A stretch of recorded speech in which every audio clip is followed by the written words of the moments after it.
जय राम जय जय राम। श्रीमन्महागणाधिपतये नमः। श्री सरस्वत्यै नमः। श्री गुरुभ्यो नमः। वक्रतुण्ड महाकाय सूर्यकोटि समप्रभ निर्विघ्नं कुरु मे देव सर्वकार्येषु सर्वदा। गुरुर्ब्रह्मा गुरुर्विष्णुः गुरुर्देवो महेश्वरः गुरुः साक्षात् परब्रह्म तस्मै श्री गुरवे नमः। भरतकुलभाग्यकलिके भावरसानंद परिणते सारे जगत अखिल मोहनखिले जय जय रंगाधिदेवते देवी। जय जय कृष्ण हरि राजा राम राम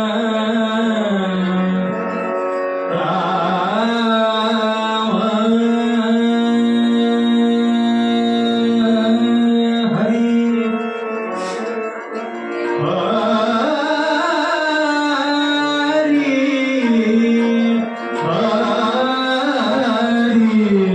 कृष्ण राम कृष्ण हरि राजा राम हरि जय जय राम कृष्ण हरि राजा राम राम राम हरि जय जय राम कृष्ण हरि राजा राम जय जय राम कृष्ण हरि।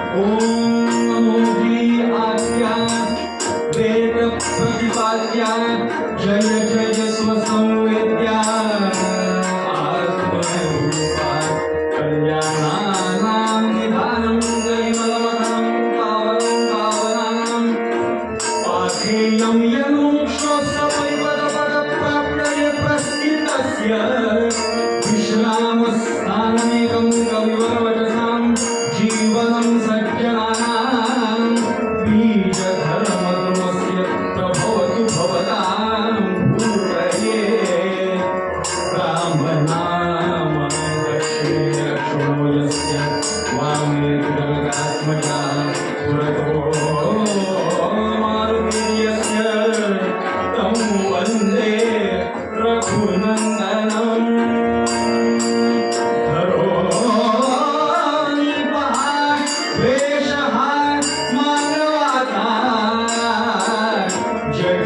जन्मला अंजनी बाळकाचा जया शोभले नाम हे रामदास। नमस्कार माझा तयांच्या पदास जय जय राम हरी जय जय राम राम जय जय राम कृष्ण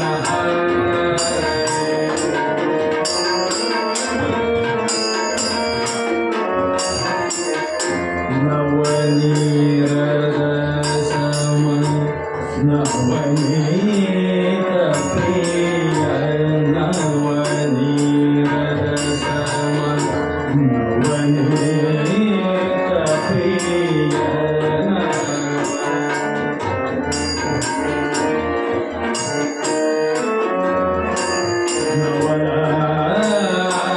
विनोद विहारी नवल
राजाधिराज श्री प्रभु रामचंद्र भगवान की जय। कुंडली कवरला विठ्ठल श्री ज्ञानदेव तुकाराम पंढरीनाथ महाराज की जय। समर्थ रामदास स्वामी महाराज की जय। श्रेष्ठ गंगाधर स्वामी महाराज की जय। समर्थ सद्गुरु श्रीधर स्वामी महाराज की जय। श्री भुवाधिप लक्ष्मीनारायण भगवान की जय। नमः पार्वती पते छत्रपति शिवाजी महाराज की जय। भारत माता की जय। गौ माता की जय। आर्य सनातन वैदिक हिंदू धर्म की जय। जय जय रघुवीर समर्थ।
सदा देव काजी जिजे देह जाचा।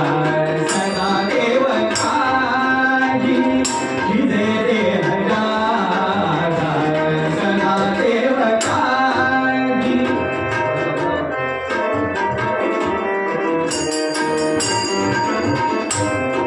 देव काजी जिजे देह जाचा। सदा देव काजी जिजे देह जाचा। सदा देव काजी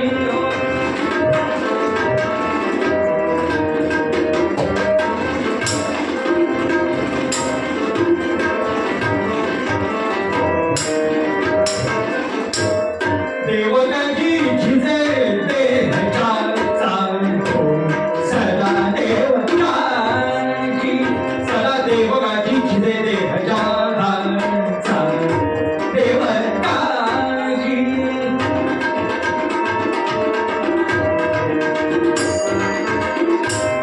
देवकाजी जिजे देह जाचा। सदा देवकाजी जिजे देह जाचा। सदा राम नामे वदे नित्य वाचा। सदा राम नामे हो वदे नित्य वाचा। सदा राम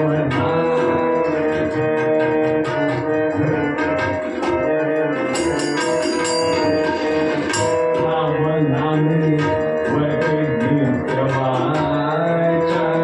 सदा देवकाजी हो जिजे देह जाचा।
फकीर आनंद बनी दत्त फकीर आनंद बनी श्वानासी खेळत स्वानंदे उन्मत्त श्वानासी खेळत स्वानंदे उन्मत्त श्वानासी खेळत स्वानंदे श्वानासी खेळत श्वानासी खेळत श्वानासी खेळत श्वानासी खेळत श्वानासी खेळत श्वानासी खेळत श्वानासी खेळत स्वानंदे उन्मत्त रमतो दत्त फकीर आनंद बनी रमतो दत्त फकीर आनंद बनी रमतो दत्त फकीर दत्त फकीर दत्त फकीर दत्त फकीर दत्त फकीर दत्त फकीर दत्त फकीर दत्त फकीर दत्त फकीर दत्त फकीर जय जय रघुवीर समर्थ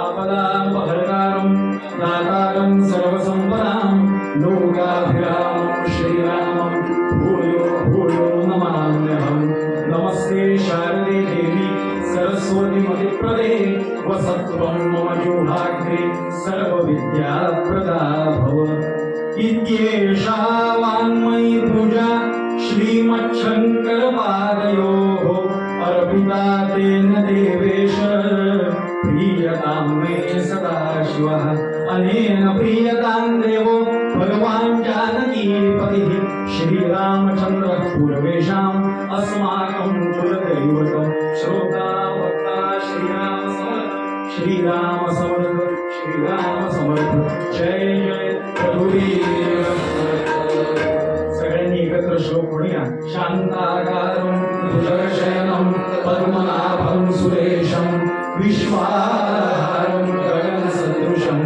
मेघवर्णं शुभांगं लक्ष्मीकान्तं कमलनयनं योगिभिर्ध्यानगम्यं वन्दे विष्णुं भवभयहरं सर्वलोकैकनाथं लक्ष्मीपदे नारायण पार्वतीपदे हर हर महादेव श्री पूर्वाभिमुख लक्ष्मीनारायण भगवान की जय जय रघुवीर समर्थ मंगलमूर्ति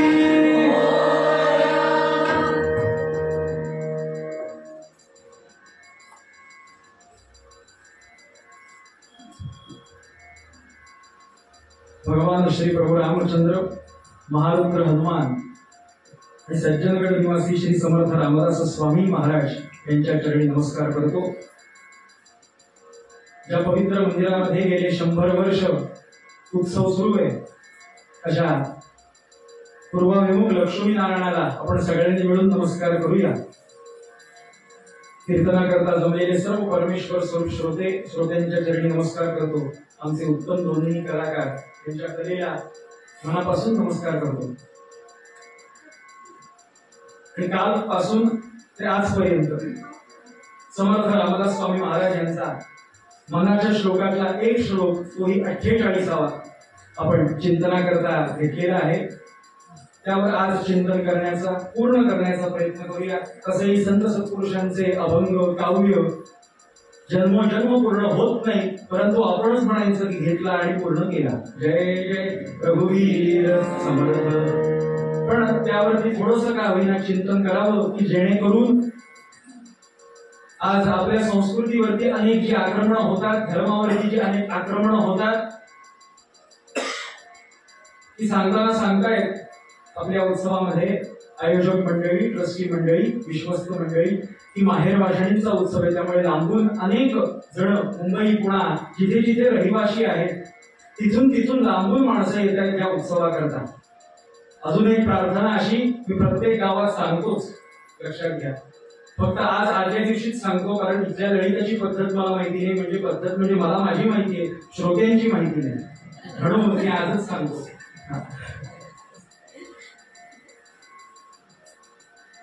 की आपली जी नातवंड आहेत, मुलं बाळ आहेत, कुठेही असतील, नोकरी निमित्त, शिक्षणानिमित्त परदेशात असतील, मुंबईत असतील, पुण्यात असतील, अजून कुठेही असतील, तर त्यांना किमान आपण 3-4 दिवस उत्सव असतो दरवर्षीचा, त्या अगदी 3-4 कारण सुट्ट्यांचे किती प्रॉब्लेम असतात। मुंबईत मी राहिलेलो आहे त्यामुळे मलाही माहिती आहे आणि राहतोही आहे, पण एक दिवस का असेना ते शिमला कुलू मनालीला जाण्यापेक्षा एक दिवस जर आपण भगवंताच्या सान्निध्यात एक दिवस फक्त 24 तास एक दिवस जर आपण भगवंताच्या सान्निध्यात प्रत्येकानं जर आपला देह शिजवला समर्थांच्या म्हणण्याप्रमाणे, हा काही समर्थांचा श्लोक घेतला म्हणून मी सांगत नाहीये, म्हणजे ही जागरूकता प्रत्येकात येईल. लक्षात घ्या. कारण मध्यंतरी राष्ट्रीय स्वयंसेवक संघावरती रत्नागिरीमध्ये जे आक्रमण झालं त्याबद्दल कुडाळेश्वर मंदिरामध्ये म्हणजे कुडाळला एक रॅली काढण्यात आली.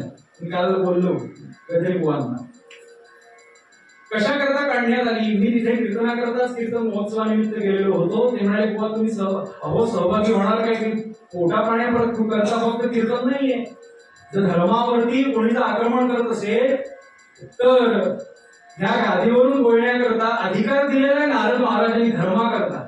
आम्ही काय कुणाचे खातो, आमचा राम आम्हाला देतो. लक्षात घ्या. त्यामुळे अशी आक्रमण होत आहेत की आक्रमण तेव्हाच कमी होतील जेव्हा आपला हिंदू धर्म सजग राहील, जागरूक राहील. लक्षात घ्या. हे काही एकट्या वक्त्याचं काम नाही आणि एकट्या काय फक्त मूळ गावचंही काम नाही. हे बोलायचं का वासुदेव बळवंत फडक्यांनी जेव्हा युद्ध केलं इंग्रजांशी तेव्हा काही भारत स्वतंत्र होईल हे स्वप्न बघितलेलंच नव्हतं. पण किमान एक राज्य किंवा एक भाग कसा जर आपण निवडला आणि तसं कार्य केलं की तशी दहशत बाजूच्या राज्यांना बाजूच्या देशांना मिळते. याकरता छोटं छोटं कार्य करीत जायचं. असो सांगायचं कारण असं आहे की भगवंताच्या कार्यात आपला देह झिजवणे म्हणजे सदा देव काजी झिजे देह ज्याचा.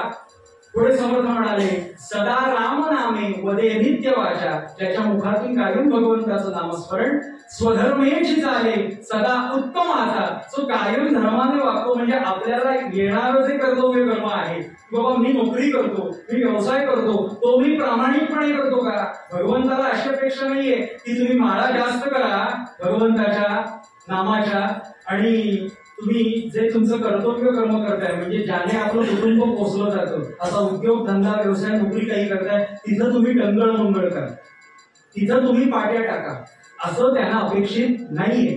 जे आपल्याला येणारं जे स्वे कर्मण्य विरोधात संसिद्धी लहत येणार आहे जे कर्म आहे ते स्वतःचं कर्म व्यवस्थितच केलं पाहिजे. लक्षात घ्या. या पद्धतीने स्वधर्मेची चाले सदा उत्तमाचा आणि जगी धन्य तो दास सर्वोत्तमाचा. हे सगळं जो करतो तो भगवंताला प्रिय असतो. लक्षात घ्या. तो धन्य होतो. कोण कोण धन्य बघा ना. समर्थांचे एक सुंदर भंग आहे. धन्य राजा राम धन्य जानकी सती. लक्षात घ्या. म्हणजे भगवान नारायणाने 7वा अवतार घेतला रामांचा, असा राम अवतार धन्य झाला. लक्षात घ्या. धन्य तो राजा राम धन्य ती जानकी सती. पुढे म्हणाले धन्य तो दशरथ धन्य ती कौसल्या माता. का म्हणाले. अहो दशरथांच्या पोटी दशरथ महाराजांनी फक्त काही पुण्य केलेलं नाहीये. दशरथ महाराजांच्या पाठीमागे असणारा पूर्ण रघुवंश किंवा सूर्यवंश म्हणा, पण तो सुद्धा रघुराजा आहे ना. तो दिलीप राजा झालेला मुलगा आहे. लक्षात घ्या. तो होत नव्हता. इतके प्रयत्न केले दिलीप राजानं. वयाची 45-50 आली तरी सुद्धा पुढे उत्तराधिकारी द्यायचा पण मूल होत नाही. एक चूक झाली होती. लक्षात घ्या. एक चूक. स्वर्गात युद्ध करून येत होते तेव्हा इंद्राने छान सत्कार केला दिलीप राजाचा आणि सत्काराचा हार श्रीफळ घेऊन येत असताना काय अजून शाल असेल घेऊन येत असताना वाटेत कामधेनू होती म्हणजे गाय होती. लक्षात घ्या. आपणही रस्त्याने जात असू आपल्यापेक्षा कोणी ओळखीचे मोठे व्यक्ती ज्येष्ठ व्यक्ती दिसले तर आपण काय करतो. अगदी काही साष्टांग नमस्कार घालत नाही पण त्याची नोंद आपण घेतो. काय नमस्कार काका कसे आहात असं आपण म्हणतो. तसं वसिष्ठ महाराजांनी कुंडली मांडली दिलीप राजाची आणि म्हणाले की असं तू येत होता असता तू मुद्दाम नाही तिचा अपमान केलेलास. चुकून झाला पण चुकून का असेना अपराध घडला. त्यामुळे तुझ्या प्रारब्धात वंश असून सुद्धा त्याला कुरूप लागले. पण त्या कामधेनूची मुलगी नंदिनी म्हणजे वासू ते माझ्या गोठ्यात आहे तिची तू सेवा कर. मग नंदिनीची सेवा केल्यावरती प्रत्यक्ष ती स्वर्गातली जिचा अपमान झाला होता ती कामधेनू प्रगट झाली आणि सांगितलं ते नंदिनी गाईचं दूध काढ तू पी आणि तुझ्या राणीला म्हणजे सुदक्षिणा राणीला दे. आणि त्यानंतर जो पुत्र झालाय तो रघुराजा आणि म्हणून संपूर्ण रामाच्या वंशाला कोणत्या नावानं ओळखलं जातं? दशरथ वंश किंवा रामवंश नाही, तर रघुवंश किंवा सूर्यवंश या नावानं ओळखलं जातं. मला आपल्याला सांगायचं इतकंच आहे, अशा दशरथांच्या पोटी जन्माला जेव्हा राम येतो, एखादा अवतार येतो, तेव्हा त्याच्या पाठीमागे साधारणतः 28 पिढ्यांची तपश्चर्या आहे. म्हणून धन्य तो दशरथ, धन्य ती कौसल्या माता. पुढे म्हणाले धन्य ते वसिष्ठ. अहो शिष्य म्हणून राम मिळाले वसिष्ठांना. काय भाग्य वसिष्ठांचं. असा ज्ञानी असणारा, काल आपण पद पाहिलंय, भगवंत ज्ञानी कसा. काल नाही का म्हणाले सुदेव ब्राह्मण रुक्मिणीला की शुभांगे तुला बराया, तुला बघायला येणारा जो भगवान गोपाल कृष्ण आहे तो कसा आहे. तर शुभांगे तुला बराया विभूत हो, हे पहिलं विशेषण. तो कसा आहे? विभूत हो. विभूत हो म्हणजे विशेषत्वानं ज्याला समजतं तो विभूत हो. आपल्याला नुसतंच कळतं, आपण नुसतेच आहोत, त्याला विशेषत्वानं कळतं. अगदी म्हणायचं झालं तर इंजेक्शन देतात, आपल्याला इंजेक्शन दिल्यावरती कळतं, सुई आत गेल्यावरती बारीक. त्याने का लहानपणी फसवतात की नाही, की जरा मुंगी टोचते, तो खरं काय टोचणाऱ्याला कळतं मुंगी टोचते का ढोबळा टोचतो. मला सांगायचं इतकंच आहे की अशा पद्धतीनं धन्य राजा राम, धन्य जानकी सती, धन्य तो वसिष्ठ. लक्षात घ्या. पुढे म्हणाले समर्थ धन्य ती अयोध्या. अयोध्या नावच अयोध्या, की आतापर्यंत कुठल्याही योद्ध्यानी त्या अयोध्याला, सप्तपुऱ्यांपैकी त्या अयोध्येला जिंकलेली नाही अशी अयोध्या. आणि नुसती धन्य ती अयोध्या नव्हे, धन्य तेथेची जन्म.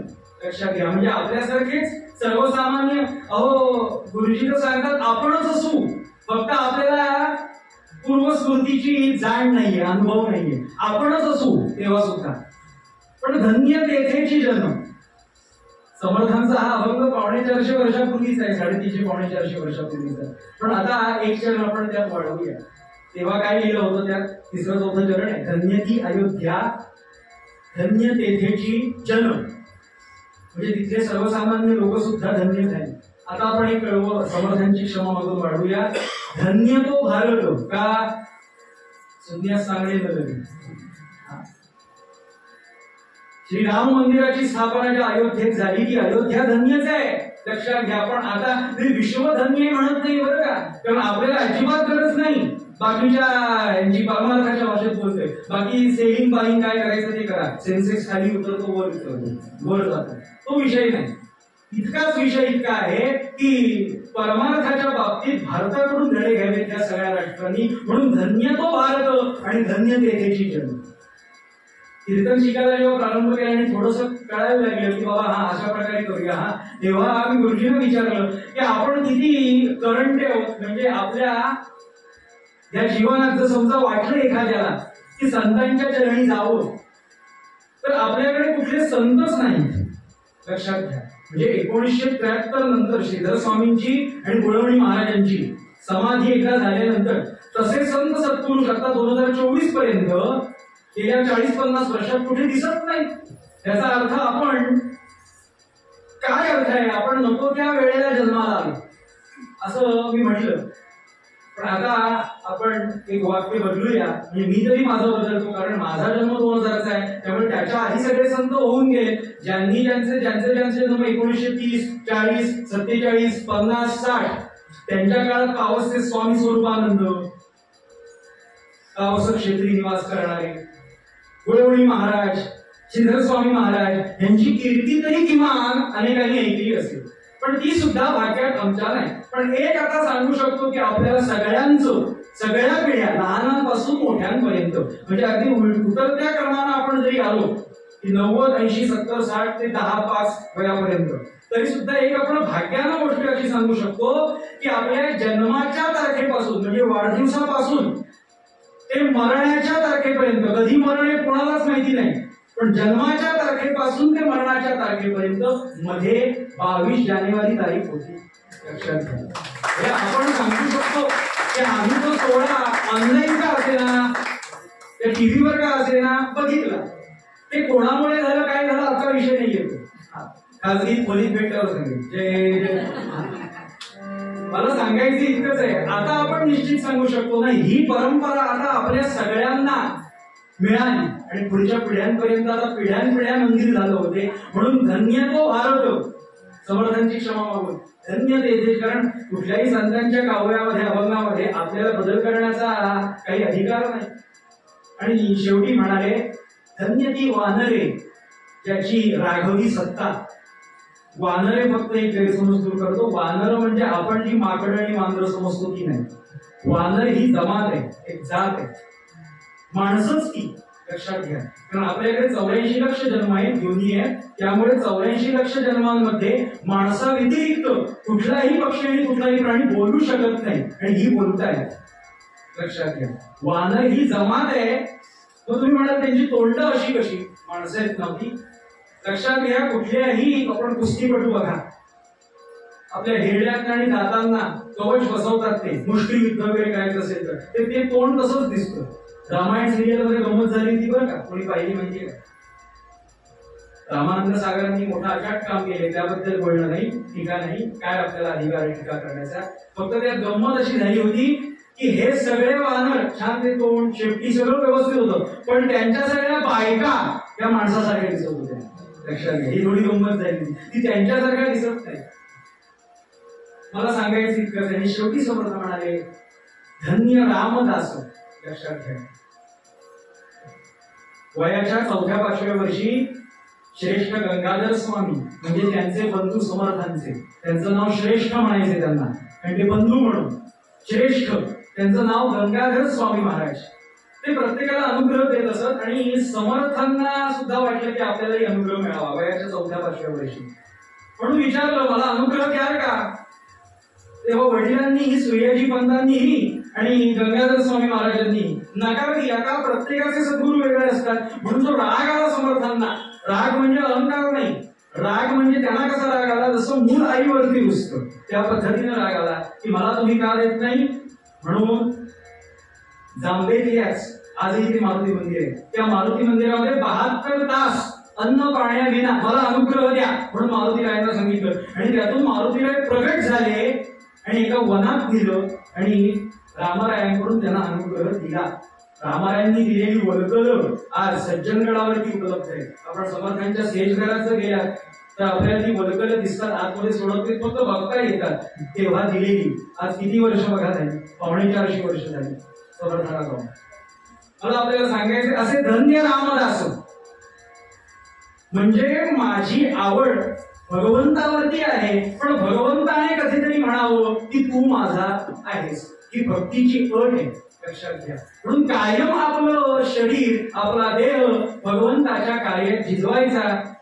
हे झालं शेवटी लौकिक बोलणं. समर्थांच्या दासबोधातल्या दास्य भक्तीमध्ये आपल्याला उभी सांगतो म्हणजे आपल्याला हे प्रमाण स्पष्ट होईल. बरीच आहे दास्य भक्तीमध्ये. समर्थांनी दास्य म्हणजे काय, दास्य म्हणजे काय सगळं लिहून ठेवलं. त्याला दास्य म्हणावं, याला दास्य म्हणावं. पण एक शेवटी ओळी लिहिली की कशाला दास्य म्हणायचं, तर 7वे भजन दास्य जाणावे. लक्षात घ्या, कार्य काय लक्षात घ्या, पडिले कार्य तितुके करावे समर्थ म्हणाले.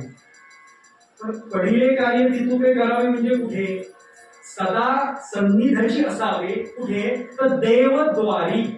सुंदर ओवी आहे. या ओवीचा अर्थही सांगण्याची गरज नाही, इतकी साधी आणि सोपी कळणारी ओवी सगळ्यांना आहे की 7वे भजन दास्य जाणावे, पडिले कार्य तितुके करावे, सदा सन्निधीशी असावे देवद्वारी. म्हणून भगवंताला हार घालणारे, भगवंताची पूजा करणारे हे सर्वजण आदरणीयच आहेत. लक्षात घ्या. पण भगवंताच्या कार्यात आता ज्यांनी भगवंताच्या कार्यात ज्यांनी सहभाग ह्या मंदिरात घेतला, लक्षात घ्या, त्याला म्हणायचं समर्थांच्या भाषेत पडिले कार्य तितुके करावे. लक्षात घ्या. ज्यांनी माई जोडून दिला, ज्यांनी सतरंजी घातली, ज्यांनी पाणी पाजलं, ज्यांनी अजून इथे कोणी तांब्या पाणी आणलं, ज्यांनी कोणी काय काय ज्या ज्या गोष्टी नवीन नवीन गोष्टी केल्या त्या भगवंताच्या या दरबारामध्ये, त्याला काय म्हणायचं, पडिले कार्य तितुके करावे. हो, हे कशाला, अगदी काढेपेटीची काडी जरी खाली पडली आहे आणि ती जरी आपण उचलली आणि निर्माल्यात टाकली तरी घेतली भगवंताने. का घेतली? आता काढेपेटीची गाडी निर्माल्यात टाकली, याला काय मूल्य आहे? मूल्य अगदी म्हणायचं काय स्टार द्यायचे, 3 स्टार 4 स्टार, कोणतं काम आहे हे? अगदी आपल्याला वाटतं हे काही साधं काम आहे. नाही, भगवंत विचार करतो की हा जीव म्हणजे हा मनुष्य, मग ती बाई असो पुरुष असो लहान मूल असो, माझ्या करता हा खाली वाकला. कारण काळीपेटीतली गाडी खाली पडली आहे, ती काळीपेटी उचलायची आणि निर्माल्यात टाकायची. मग त्याचं जे म्हणून काही पुण्य आहे ते भगवंत आता लक्षात घ्या, प्रपंचातलं देईल का परमार्थातलं देईल हे मला माहिती नाही, पण ये यथामाम प्रपद्यन्ते तांस तथैव भजाम्यहम्. इथे सांगितल्याप्रमाणे तो तुमची कधी उपेक्षा करीत नाही. तुमचं जे काही फल आहे, फलश्रुती आहे त्याची, ती प्रत्येकाला तो प्राप्त करून देतो. लक्षात घ्या. एक दृष्टांत सांगतो. 14 वर्ष श्री रामप्रभूंनी वनवास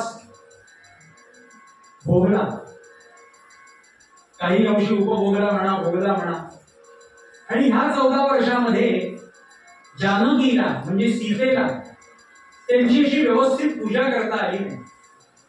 तर ज्याप्रमाणे तिने काही स्वप्न पाहिली होती की रामप्रभूंची नारायणाचा 7वा अवतार असणारे माझे पती आहेत, त्यांची रोज मला पूजा करता आली पाहिजे. पण पूजा करता आली नाही. 14 वर्षामध्ये रोज उठलं झोपून की नवीन नवीन प्रसंगाला तोंड द्यायचं. लक्षात घ्या, असा हा 14 वर्षांचा वनवासाचा काळ. पण एक दिवस बघितलं श्रोते हो, ती अशी गोष्ट, रामप्रभू राज्य सिंहासनावरती बसले, सगळं काही आता सुरळीत सुरू आहे. आणि आता जानकी म्हणते की आता मी आजपासून रामप्रभूंची पूजा करणार, म्हणून ती तयार झाली. शृंगार तिनं केला. लक्षात घ्या, शृंगार केला म्हणजे आपल्याला माहितीये त्यातले शृंगाराचे ठसठशीत असणारे गुण ते म्हणजे रुपया एवढा टिळा. लक्षात घ्या, रुपया एवढा टिळा लावला आणि आरशात पाहिलं. आणि आरशात पाहिलं का पाहिलं आपण म्हणू ते भगवंत आहेत. आसक्ती कशा करता, मी कसा दिसतो बघण्याकरता कशाला, आसक्ती सोडण्याकरता आहे ना हे सगळं. तर सीतेच्या मनात असा विचार आहे की भगवंताच्या समोर जाताना चेहरा आरसावलेला नको. म्हणजे आपल्याला त्याला बघितल्यावरती तसा आनंद होतो, तसं त्याने आपल्याला बघितल्यावरती आनंद झाला पाहिजे. आमचे चेहरे टेकलेले तत्वज्ञान सुरू झाले, बुजबूज लगेच. हे गोष्ट चालणार नाही. या पद्धतीनं चेहरा कसा टवटवीत पाहिजे भगवंताच्या दरबारात, म्हणून जरा मी व्यवस्थित दिसलं पाहिजे, म्हणून व्यवस्थित सगळा शृंगार केला. आणि शृंगाराचा अगदी मुकुटमणी शेवटचं काय केलं माहितीये का, ते शेवटचं काय सांगतो मी आपल्याला. त्याच्या आधीच मारुतीराय पाठी येऊन उभे राहिले. लक्षात घ्या, पुरतो मारुतीर्यस्य तं वंदे रघुनंदनम. मारुतीराय पाठीमागे येऊन उभे राहिले आणि बघताय की आपली माऊली आईसाहेब काय करतायत. बारीक लक्ष आहे, जितेंद्रियम बुद्धिमतां वरिष्ठम, बारीक लक्ष आहे, डोळे किलकिले करून बघतायत. तेव्हा जानकीची ती क्रिया, एका डबीतला शेंदूर काढला आणि तो शेंदूर आपल्या भांगेत भरला. त्या डबीत काय हे मारुतीरायला दिसलं नाही, पण काहीतरी लावलंय, भगवो भगवो केशरी केशरी. आणि जानकी देवी अशा गोल वळल्याबरोबर मारुतीराय दिसले, महाशय दिसले. मारुते बाळा आलास? हो माऊली आलो, नमस्कार करतो. कर नमस्कार कर. काय करत होतात आपण आईसाहेब? म्हणे मी शृंगार करत होते. कशा करता? कारण हे विरक्त आहेत, ब्रह्मचारी आहेत, शृंगाराने सगळ्या ह्या असत्य निघून गेलेले आहेत, वासना एकही नाही. शृंगार कशा करता आईसाहेब? कारण मूळ आईला काही प्रश्न विचारू शकतो, जरी तो दास असला एका प्रकारे, तरी तो काय म्हणतो आईसाहेब शृंगार कशा करता? तेव्हा त्यांनी हेच उत्तर दिलं की छान भगवंताच्या समोर नटून गेलं पाहिजे. लक्षात घ्या, ते ठीक आहे. शेवटी तुम्ही काय केलं? डबीतून तुम्ही काय काढलं? डब्यांचे प्रकार असतात, काय कोण काढतो डबीतून? नाही म्हणजे मी डबीतून शेंदूर काढला आणि तो माझ्या भांगेत भरला. कशा करता? आता ह्याचं काही कारण नव्हतं. शेंदूर डबीतून काढून तो भांगेत भरणं त्याचं काही कारण नव्हतं. छान दिसावं, भांगेमध्ये दिसावा याकरता जानकीनं केलेला तो शृंगार होता. पण आता या ब्रह्मचार्याला आपण काय सांगणार म्हणून काहीतरी उत्तर दिलं जानकीने. काय दिलं माहितीये का? तुलसीदास वर्णन करतात. काय दिलं उत्तर की मारुते शेंदूर एकदा लावला ना आपण, शेंदूर आपण लावला ना की तो मनुष्य तो जीव रामप्रिय होतो. एवढंच त्या म्हणाले. एवढं म्हटल्याबरोबर मारुतीरायांनी जी धूम ठोकली अयोध्येच्या बाजारात. तेव्हा जे कोणी दुकानदार होते तिथून साधारणतः 2.5 ते 3 किलो शेंदूर विकत घेतला. लक्षात घ्या. झाडाखाली आले, तेल घेतलं, तेलात तो कालवला, सगळा अंगभर लावला. लक्षात घ्या. आणि रामप्रभूंसमोर येऊन उभे राहिले. रामप्रभू म्हणाले, हे कोण ध्यान, कोण आपण? अहो मी मारुती. ते बोलत, पण हे काय केलंस? आत्ताच जानकी माऊलींनी सांगितलं की शेंदूर एकदा लावला की तो मनुष्य रामप्रिय होतो, म्हणजे जगी धन्य तो दास सर्वोत्तमाचा होतो. त्याने फक्त भांगेतच भरला, मी पूर्ण अंगावर लावलाय. का? भगवंताने मला प्रिय, त्यांच्यापेक्षा मला प्रिय म्हणावं ही भक्तीची अट आहे. म्हणून सदा देव काजी शिजे देह जाचा. हो, शेवटचे जे 2-3 महिने युद्ध केलंय ना, राम रावण जे युद्ध झालंय, कुंभकर्ण इंद्रजित सगळ्यांना संपवलंय. या युद्धामध्ये राम आणि लक्ष्मणांची झोपण्याची जी निवासाची जी जागा आहे ती एकच आहे, बदललेली नाही. कारण शत्रू कोणत्याही पद्धतीने आक्रमण करू शकतो, ह्या पद्धतीने ती जागा एकच ठेवलेली आहे. पण वाल्मिकी वर्णन करतात, हनुमंत शेवटचे 2.5 ते 3 महिने झोपलेले नाहीत. लक्षात घ्या. साधे आडवे पडलेलेही नाही. कसे हो? रात्रभर हनुमंतांनी मध्ये असणारे राम लक्ष्मण त्यांच्या भोवती आपल्या शेपटीने गोल गोल गोल गोल करीत वरपर्यंत वर बसावं आणि लक्ष ठेवावं कोण येत आहे, कोण जात आहे. आतमध्ये राम आणि लक्ष्मण छान निवांत झोपले, जे काही 2-4 तास 5 तास झोपायची वेळ आहे. आणि त्यानंतर मात्र हनुमंत मग राज्याभिषेक आणि त्यानंतरचा सोहळा ललिताच्या कीर्तन. परत ललित मंगलमूर्ती मोरया. मला सांगायचं इतकंच आहे, देवाच्या कार्यात किती झिजणं, अशा अनेक कथा आहेत. लक्षात घ्या. पुढची ओळ, सदा राम नामे वदे नित्य वाचा. आपण ज्या अर्थी कीर्तना करता आला आहात, अध्यात्म श्रवणाला आला आहात, त्या अर्थी 10 मिनिटं का होईना प्रत्येक जण देवाला देतो असं मला वाटतं. प्रत्येक जण 10 मिनिटं का होईना, कमीत कमी 10 मिनिटं प्रत्येकाला असं वाटतं की आपण देवाच्या चरणी बसावं. कारण जो देवाच्या चरणी बसतो त्यालाच अध्यात्म श्रवणाची आवड असते.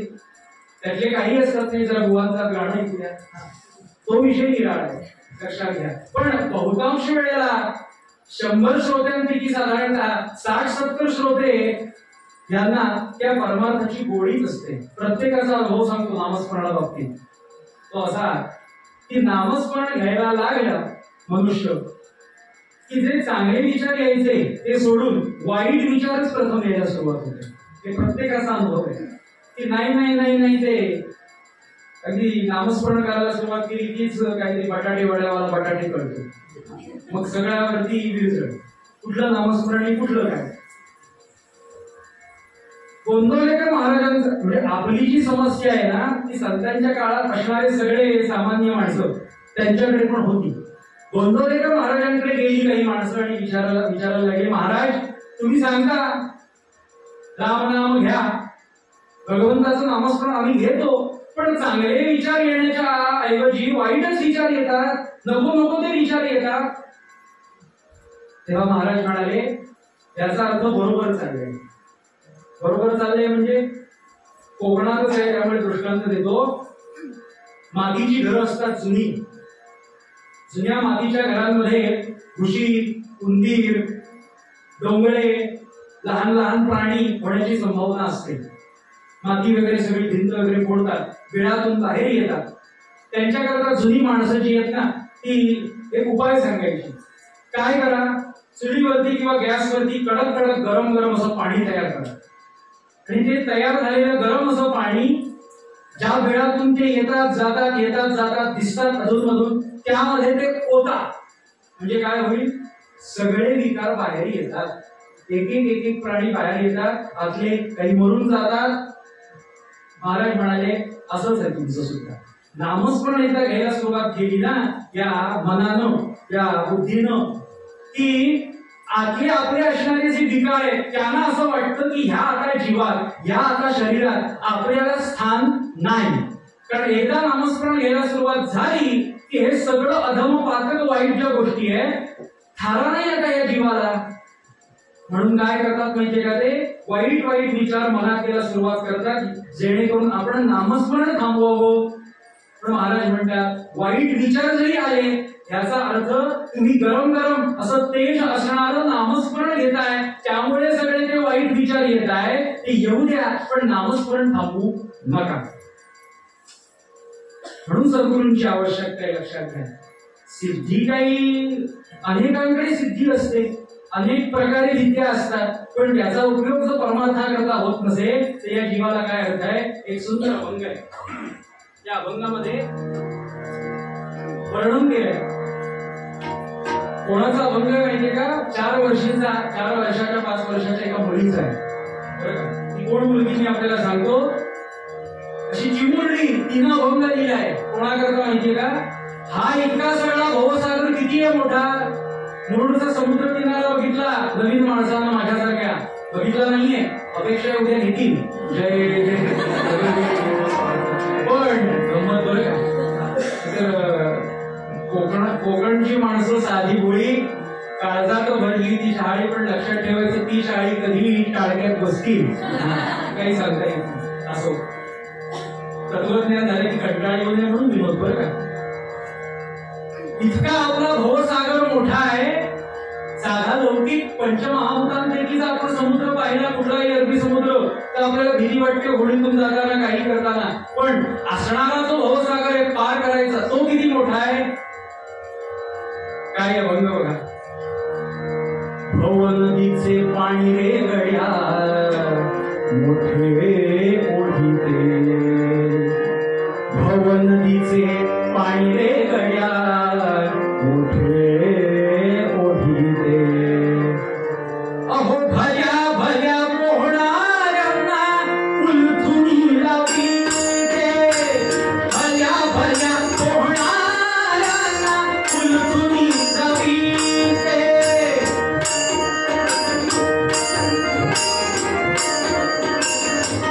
बघा, भव नदीचे पाणी रे गड्या, भव नदीचे पाणी रे गड्या मोठे ओढीते, आणि भल्या भल्या पोहणाऱ्यांना उलथुनी लावीते. भल्या भल्या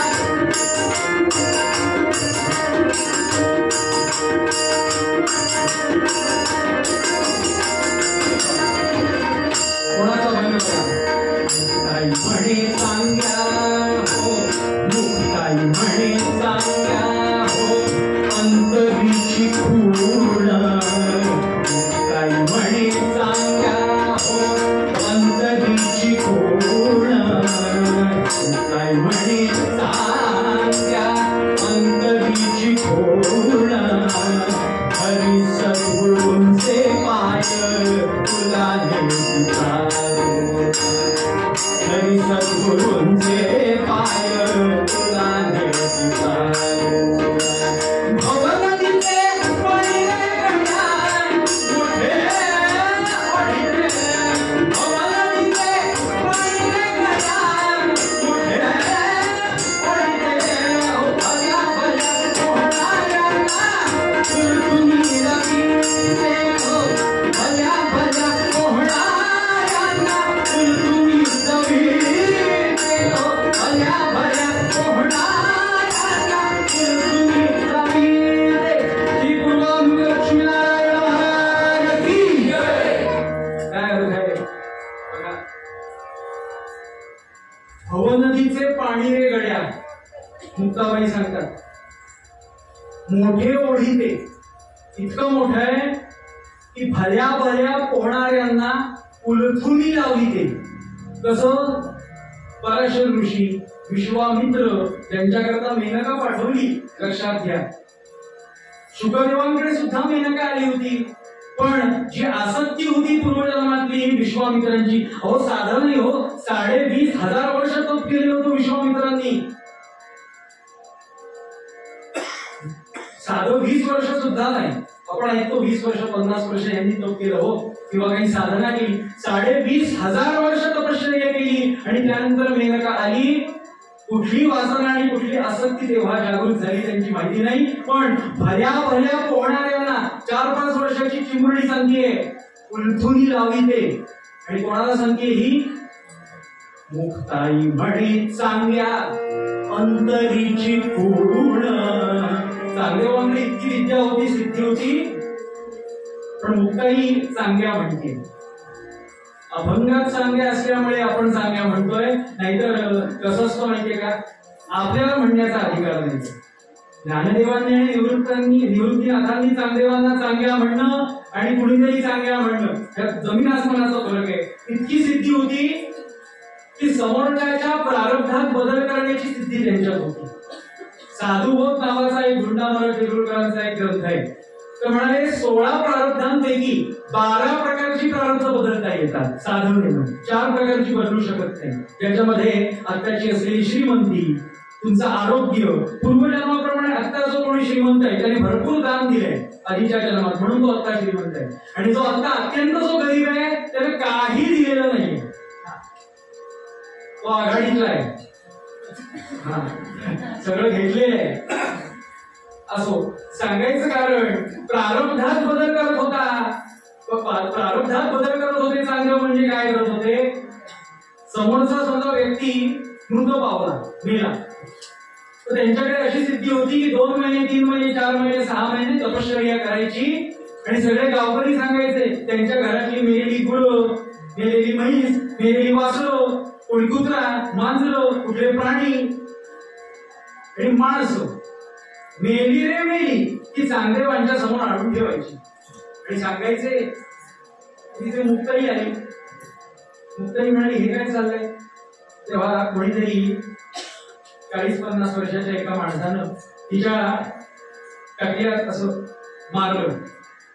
तू कशाला इथे आलीस? तुमचं काय काम? संन्यासाची पोरं तुम्ही, तुमचं काय काम इथे? बघ इथे आता तो जो आहे ना महामुनी बसलेला तिथे त्या शिळेवरती, त्याचं ध्यान एकदा उतरलं की हे सगळे जे मेलेले आहेत, सगळे प्राणी, पशु, पक्षी, माणसं, यांना फक्त हात लावला की उठणार ही माणसं. बघ बघ. मुक्ताई म्हणाली, त्यात काय? ते मी पण करू शकते, यात काही फार नाही. विद्या एकदा ही प्राप्त केली ना, ज्यांनी केली आहे, मी सुद्धा करू शकते. असं म्हटल्यावर काय बोलतेस वेळेसारखं म्हणून मुक्ताईनं एकेकाच्या कुत्र्याला, मांजराला, माणसाला हात घ्यायला सुरुवात केली. ते उठून बसायला लागले आणि तेव्हापासून मुक्ताईला नमस्कार करायला लागले. आणि चांगदेवांचं जेव्हा ध्यान उतरलं ना, तेव्हा मुक्ताईंचा अभंग आहे, मुक्ताई म्हणे चांगल्या काय करतोय? अंतरीची पूर्ण. काय कर? हरी सद्गुरूंचे पाय, निवृत्तीनाथांचे, ज्ञानदेवांचे पाय धर, माझ्या दादांचे, वडिलांचे, तुला देती तारून. आणि ते भले भले उलटून निघाले. तुमची उत्पत्ती तुम्ही कुठे लावता? म्हणून नामस्मरणामध्ये उपदेश करण्याकरता सद्गुरूंची अत्यंत आवश्यकता आहे. प्रत्येकाच्या साधनाप्रमाणे, अधिकाराप्रमाणे त्याने नामस्मरण करायचं असतं. लक्षात घ्या. मला जो मंत्र दिला ह्यांना देऊनच उपयोग नाही. प्रत्येकाला वेगवेगळ्या पद्धतीनं त्याला सामोरं जावं लागतं. एक श्लोक बघितला ते प्रबंध करता थांबूया. हनुमंतांचा सुंदर श्लोक आहे. हनुमंतांनी सांगितलं की हे भगवंताचं नामस्मरण कसं आहे? कल्याणानां निधानं चलिमलमथनं पावनं पावनानां पाथेयं यन्मोक्षोऽस्य परिपदपद प्राप्तये प्रस्थितस्य विश्रामस्थानमेकं कविवरवचसां जीवनं सज्जनानां आणि बीज धर्मद्रुमस्य प्रभवतु भवतां उक्तये रामनाम श्रीराम जय राम, श्रीराम जय राम, श्रीराम जय राम. कसं आहे बघा, हे नाम हनुमंत वर्णन करतात. हनुमंतांच्या मुखात गोड असा हा श्लोक आहे. की हे नाम कसं आहे तर कल्याणानाम निधानम.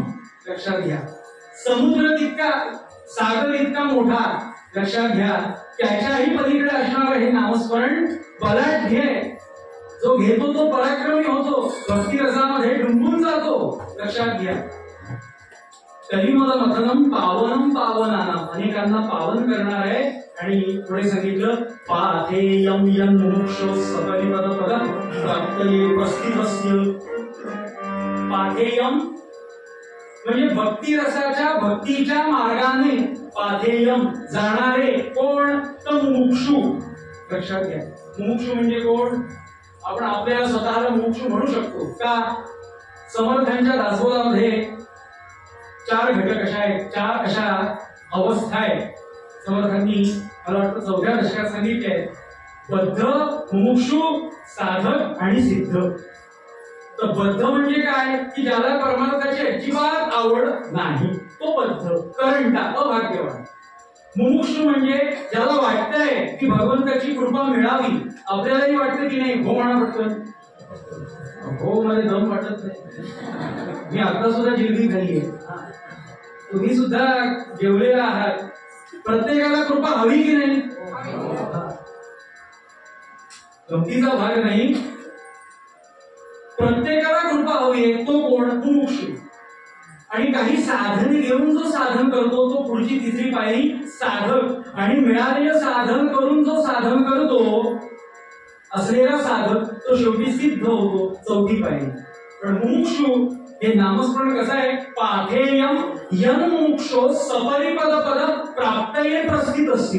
जी गोष्ट तुम्हाला प्राप्त करायची आहे ती तुम्हाला प्राप्त होते. पुढे विश्रामस्थानम एकम, भगवान विश्रांतीचं विश्रांती स्थान भगवंत आहे. म्हणून समर्थांचाच अभंग आहे की नाही, राम गावा राम ध्यावा राम जीवीचा विसावा. पुढची ओळ कवीवर वचसाम, अनेक कवींचं स्थान येते. लक्षात घ्या, संतांचं स्थान आहे त्यात काय मोठं, कवींचं ते स्थान आहे. कवी म्हणजे ज्यांना आपल्या इकडे आता आधुनिक वाल्मिकी आपण ज्याला म्हणतो, श्रीधर स्वामी महाराजांचं काल मी नाव घेतलं कीर्तनामध्ये.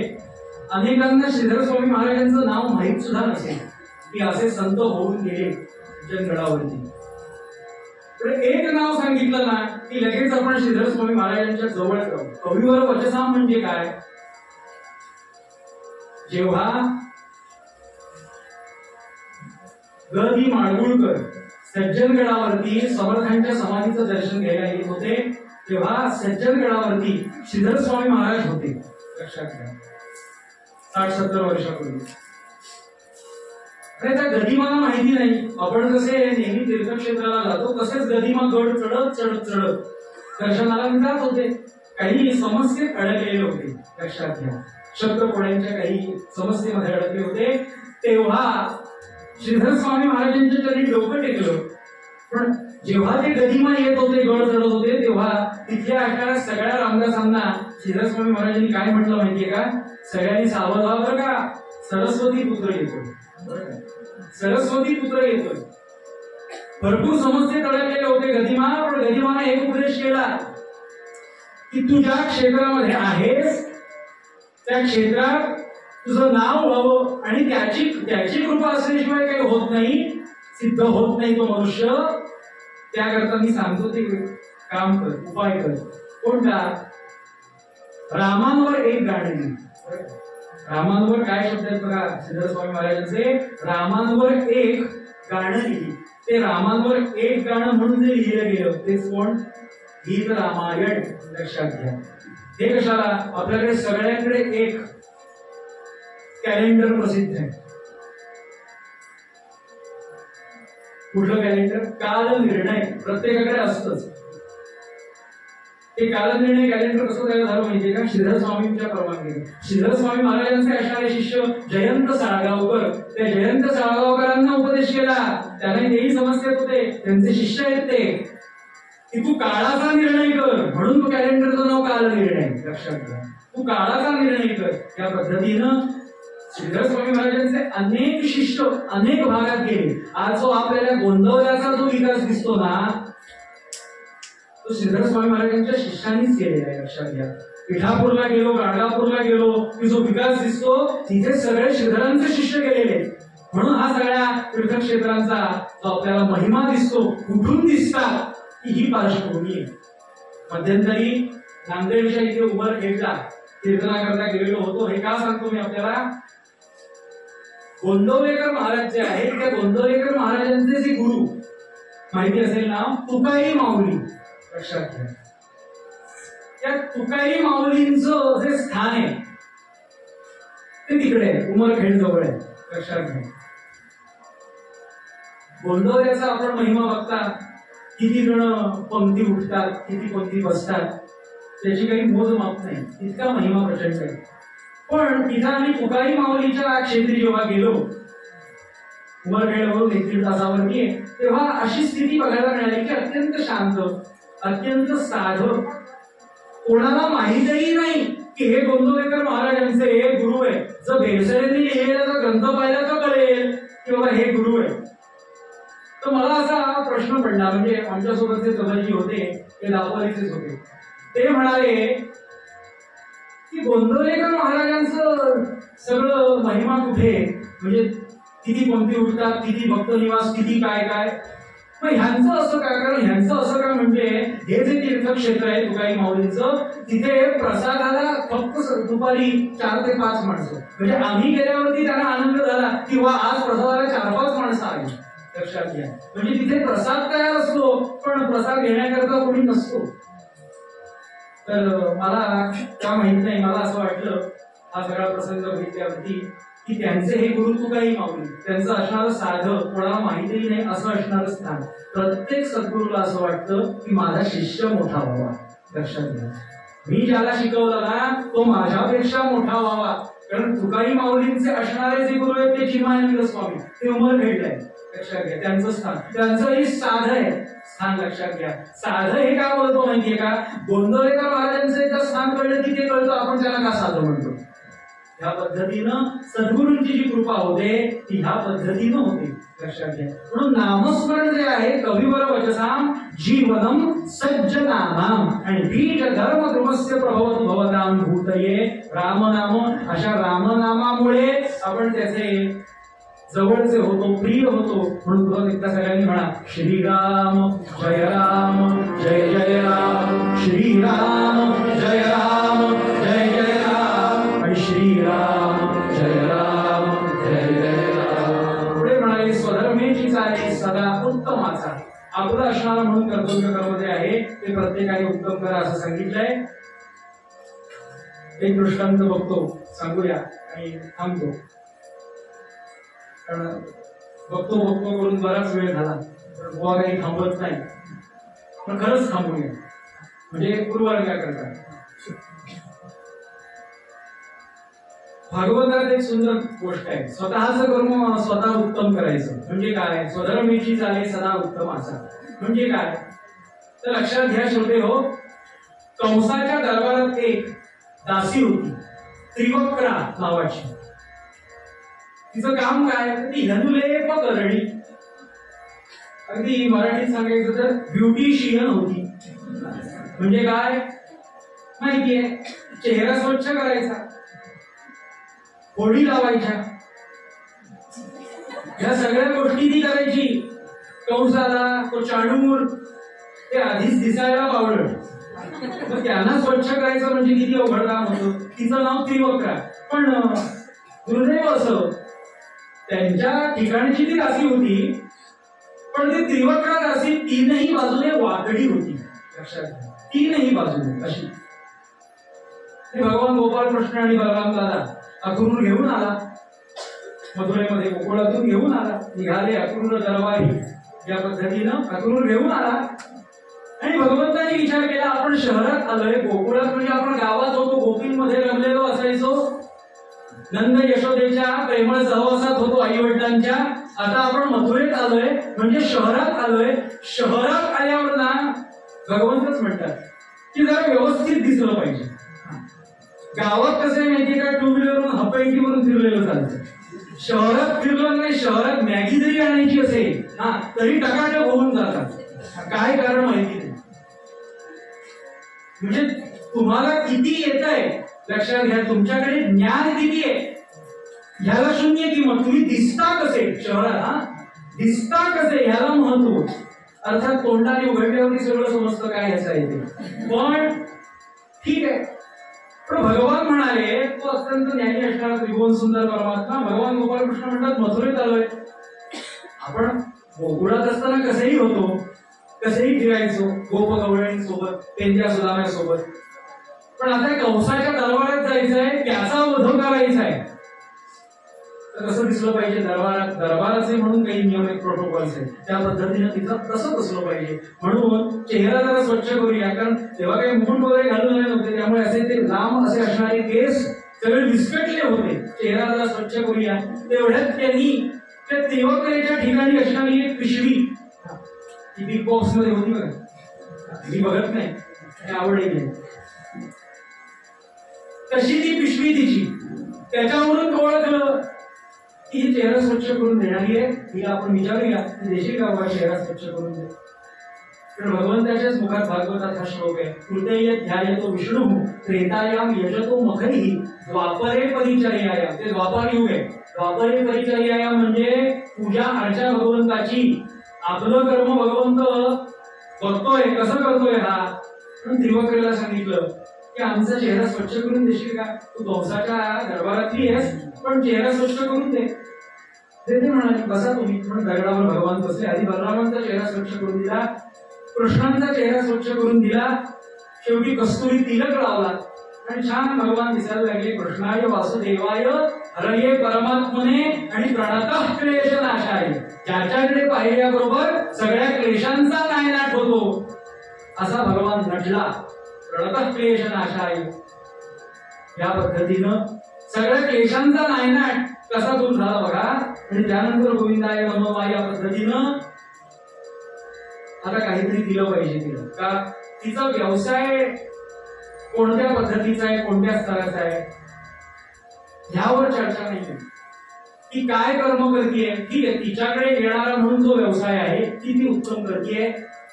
भगवंत हेच बघतात. द्वापरे परिचर्या म्हणून काय केलं, सगळ्या विश्वाचा ब्रह्मांडाचा भार आपल्या एका उजव्या अंगठ्यात आणला आणि तो अंगठा जास्त नाही, बारीक फक्त तिच्या पायावर दाबला, किंचित दाबला आणि ती जी कळवळली, जी ओरडली, तिची वाकडी होती तिन्ही बाजूनी, ती तिन्ही बाजूनी सरळ झाली आणि होती त्यापेक्षा सुद्धा सुंदर दिसायला लागली. का स्वधर्मीची झाली सदा उत्तमाचा. माझ्याकडे असणार म्हणून ते कर्म आहे, तिथं मी कमी जास्त करून काही उपयोग नाही, व्यवस्थित केलं पाहिजे. आणि असं जो करतो तो जगी धन्य दास सर्व उत्तमाचा. माझ्या पद्धतीप्रमाणे, माझ्या कृतीप्रमाणे अल्पज्ञानानं हा श्लोक पूर्ण करण्याचा प्रयत्न केला. प्रत्येकाने आपल्या देवघरात बसून हा श्लोक आपल्या सद्गुरूंकडून पूर्ण करून घ्यावा. जर ह्याच्यामध्ये काही कमतरता आहे लक्षात घ्या. पण काही जी कमतरता असेल ती आपल्या देवाच्या समोर, उपास्य देवतेच्या समोर बसून ती पूर्ण करून घ्या आणि म्हणा की माझी इच्छा आहे तुझ्या चरणी, तुझ्या सान्निध्यात हा देह शिजवायची. मला इच्छा आहे तुझं नामस्मरण घ्यायची. मला इच्छा आहे स्वधर्मानं चालायची. मग घेशील ना धन्य करून, अशी त्याला प्रार्थना करायची. मग असा कोण धन्य झाला. सुंदर एका सद्भक्ताचं सिद्धता करणारं छोटंसं आख्यान आपण चरित्र भागाने सिद्ध करूया. म्हणून पूर्वरंगसूत्र श्लोकामध्ये समर्थांचे जे शब्द आहेत ते अत्यंत स्पष्ट आहे. सदा देव काजी जिजे देह ज्याचा. सदा देव काजी जिजे देह ज्याचा. सदा देव काजी जिजे देह ज्याचा.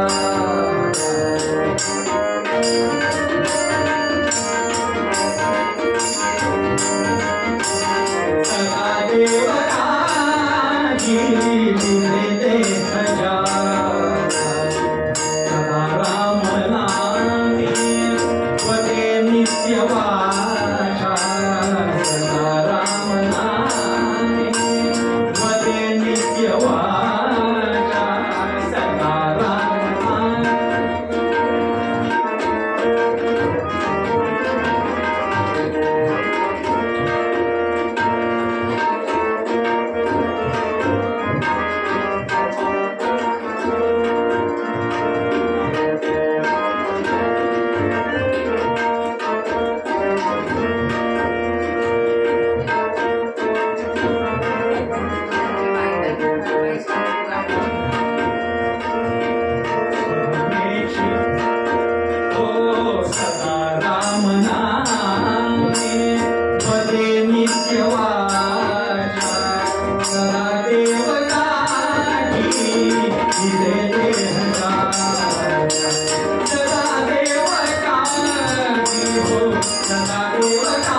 महाराज